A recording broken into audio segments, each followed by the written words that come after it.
పేదలకు ఉపాధి లబ్ధి చేకూరేలా నాటి యూపీఏ ప్రభుత్వం చట్టం చేసి తీసుకొచ్చిన 100 రోజుల ఉపాధి హామీ పథకాన్ని నేడు కేంద్రంలో ఉన్న బీజేపీ నరేంద్ర మోడీ ప్రభుత్వం నీరుగార్చి ఎత్తివేసే కుట్ర చేస్తోందని హైదరాబాద్ కాంగ్రెస్ పార్టీ జిల్లా కమిటీ ఆరోపించింది. మలక్పేట నియోజకవర్గంలోని అక్బర్బాగ్ కాంగ్రెస్ పార్టీ కార్యాలయంలో హైదరాబాద్ జిల్లా కార్యవర్గ సమావేశం నిర్వహించి మీడియా సమావేశం ఏర్పాటు చేశారు.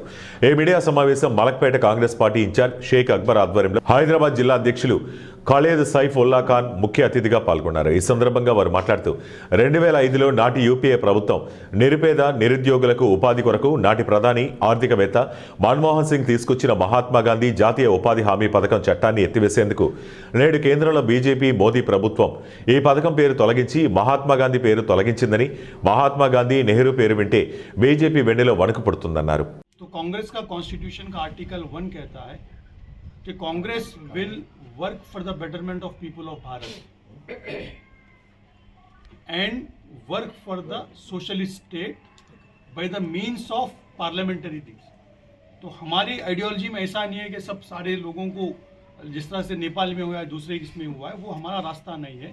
हम लोग लोगों के बेहतरी के लिए काम करेंगे और अपर हाउसेस में हम लोग पावर में आने की कोशिश करेंगे और जो कॉन्स्टिट्यूशन है उसको हम लोग फॉलो करेंगे. जमहूरी अंदाज में हम लोग चीज़ों को बदलाने की कोशिश करेंगे. और जब इलेक्शन आते हैं ये बीजेपी लोगों का तरीक़ा रहा है कि कम्युनल पोलराइज किया जाए. पोलराइज करने के लिए कभी निज़ाम को गाली देते हैं, निज़ाम कभी ये करते हैं. ये इनका तरीक़ा वोट कमाने का है. तो हम लोग पूरी कोशिश करेंगे इनके बहकाव में आके रिएक्टिव आंसर देके मामले को पोलराइज करने नहीं देंगे. बट इनके हम ऐसे चीज़ों जो कहते हैं उसको हम लोग कंडेम करें.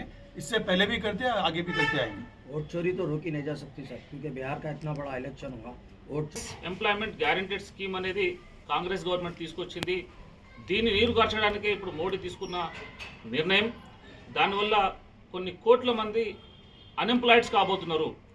రూరల్లో ఎంప్లాయ్మెంట్ దొరకకపోవడం వల్ల వాళ్ళు నెక్స్ట్ సిటీస్కి మైగ్రేట్ కావడం జరుగుతుంది.